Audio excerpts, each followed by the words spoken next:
you to close your eyes for a second and just take me back to that moment.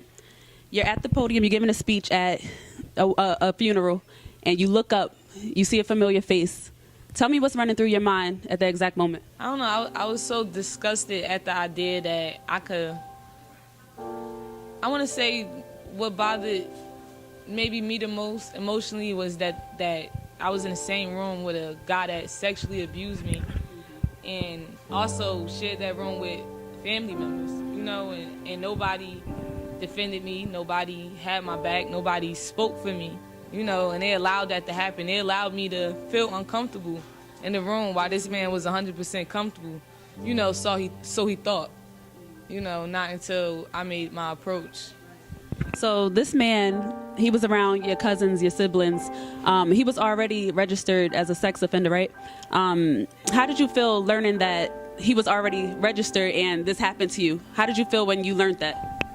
I found out he was registered after it happened to me because I spoke up when I was 6 years old. I let, everybody know about it. I let everybody know what my experience was, but, nobody seemed to believe me, and I kind of feel like, he wouldn't have the rap sheet he had he got dealt with, when he did what he did to me. He wouldn't be able to, he shouldn't have been freed back into society, after doing what he did, and not just to me, and not, becoming an offender one time, but on multiple occasions. Yeah. As a 6-year-old, what do you remember changing for you at that moment? After that happened, and you had to go to school, you had to be around your friends, you had to be around your family. Knowing that happened to you, how did that change you as a 6-year-old? Being 6, the most I was doing was playing with Barbie, and I remember we had another little girl called Polly Pocket. I used to play with her. 6 years old, I was learning how to probably count 1 + 1 and 2 + 2. I think I was in 1st grade. That's when they introduced that in school. The mom was so innocent, the physical was so innocent, and it's like, I feel like he stole that from me. And it wasn't fair because I didn't know what was going on. I never was introduced to sex in no kind of way, not by my parents. I didn't have that kind of mother.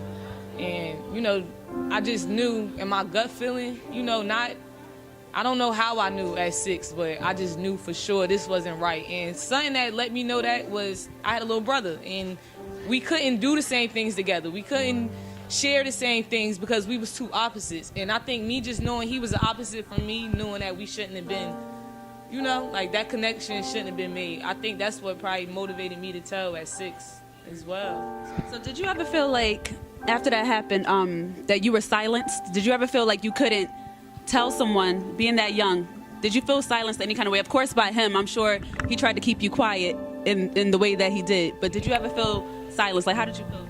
In the incident, he told me not to tell nobody. He specified the aunts that he didn't want me to speak to. He told me he was going to give me a quarter in exchange for me not to let nobody know. And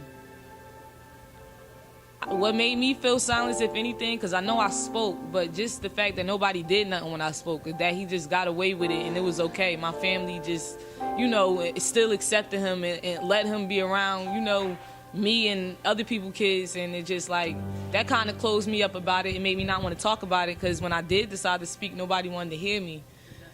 So now you're in your 20s, you're much stronger. Yeah. Tell me about 20-something Iyonah. Tell me who this person is today.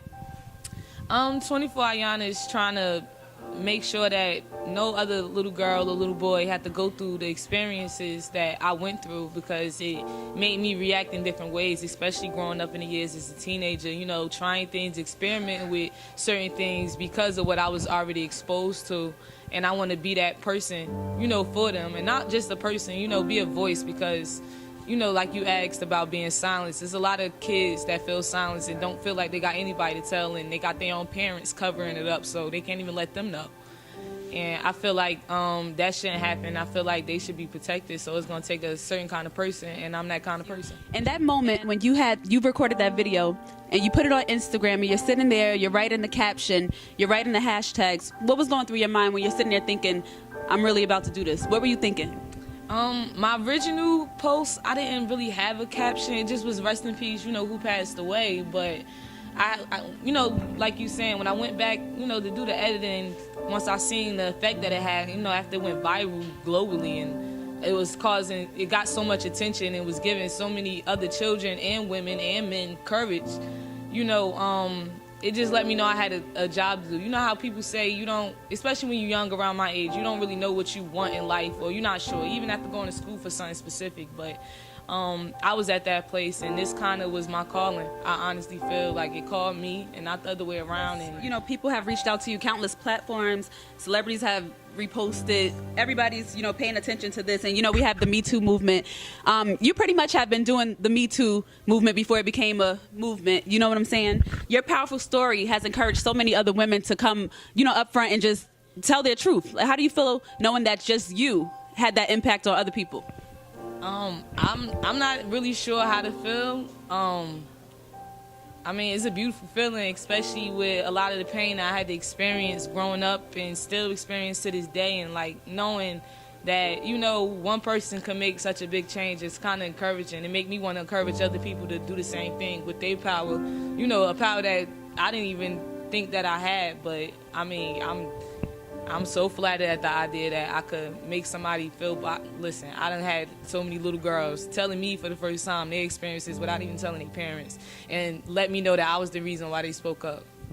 So I'm just thinking about, a lot of these celebrities right now who are like Bill Cosby, Weinstein, these people who are women are finally coming out and saying that you did this to me, and they're speaking about it. They don't care if the person is famous. They don't care who it is. Like, they're telling their truth.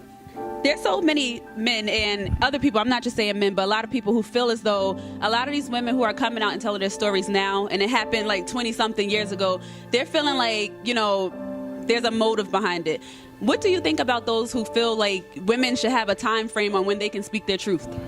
Wow, that's something I was talking about in my Power 105 interview, and I tried to get at was, it's kind of making it harder on women and men that's speaking their truth, because you got a lot of people who's just doing it for some type of check. You got a lot of women who, felt like they want to put a scandal on somebody because they was either about to get endorsed or about to own this or that. It's a lot of things that's making it tougher for us, and that's exactly what I expected to happen. I already knew it was going to be something that was going to try to pull such a strong movement down along the way, but we all know the truth comes to the light, so even with the liars, they get exposed. Every man isn't a molester or rapist or whatever, and also every man, you can't put it past every man that he not, so you got to look at it 50-50, but I feel like a lot of situations should definitely be investigated versus swept under the rug. So I just want to know, what do you plan to do to continue to help those men and women who have been abused sexually and they don't know where to go or how to start to start telling their truth? What do you plan to do from here on out to make sure that no other person, has to go through that? That's a hard question to answer, because I got so many things that I really want to do. Different ideas that I come up with that I really want to push forward, especially using my platform. Like, for example, I knew this happened to me as a child, so I wanted to try to see a way where I could reach out to children and come to, their schools and see if I could sit down with them and a parent, and for children who don't feel comfortable speaking or telling somebody or being honest about the situation, find ways where they could have a box where they let know, their complaints or what they're going through at home, whether it's domestic abuse, or, you name it. And basically put it in anonymous, and nobody knows that it's them. They saying who they are, but, they not having a direct conversation with somebody. Maybe that'll make them feel more comfortable, expressing the situation. I also want to see how we can kind of make it, I'm not saying mandatory, but at least suggest, classes where kids know what's okay and what's not, because, a kid cannot know it's not okay and allow it to happen, not even knowing this is what's going on with them until they get older and knows the difference. Also, try to get a anonymous survey throughout every school so that we can ask kids, has this happened to you, or if it hasn't. That way, the school system at least have an idea how, what the statistics are of sexual abuse, in a school, so they can try to make a mandatory class for it. I'm trying to push in a lot of different directions, but what I noticed is helping people the most is me speaking and letting them know things that I did, to mentally stay strong as a survivor. Right. So we're here today at Queens Fix Each Other's Crowns. We're here at Ashley Stewart. What was the idea behind this event that you're having, and just the title of it, Queens Fix Each Other's Crowns? Like, where did that come from? Like, where did you get that? I heard the quote before. I never seen nobody abuse it, and I just wanted to take initiative. I thought that was just a dope thing to say, because you don't see that a lot, especially in our communities. Our women like to beat each other down. You know, we don't feel like it's okay to pull each other up. We don't feel like it's okay just to help people in general. But I think it's a big problem with females. You know, I like to address males, but definitely y'all women. So I wanted to create a space where women can come together and watch other women, you know, just inspire. Even our men too, because there's some men that can have some type of enlightening things for women. But I'm trying to just focus on our souls and feeding that, you know, and doing that at my age. Not waiting until, you know, I'm a little older and thought that was a good idea. No, I want to use the things that I felt like was a good idea while I was still young and make them, you know, literally exist. I want to see this happen. I want to see people come together and, you know, feel proud of themselves and feel proud of other women. Don't be ashamed to clap for each other, because we should always do that. Right.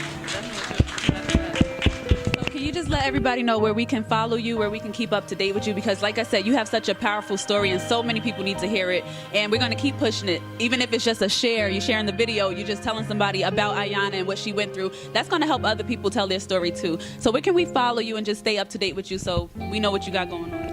Okay, my Facebook is my name, Iyonah, Iyonah, Irene, Irene, and I have an Instagram that I'm on a lot, you know, posting different events that, you know, I'm a part of and different speaking engagements, and that's 5 Butterball. So that'd be 5 Buttaball. So that's where you can reach me at. So I just want to let you know, when I was, you know, when somebody contacted me to talk to you, and I finally read your story, and I was just so moved, and I was like, I have to come here, and I have to talk to her. I have to help her push her story forward. Even if, you know, little old me, I'm going to help her push her story forward.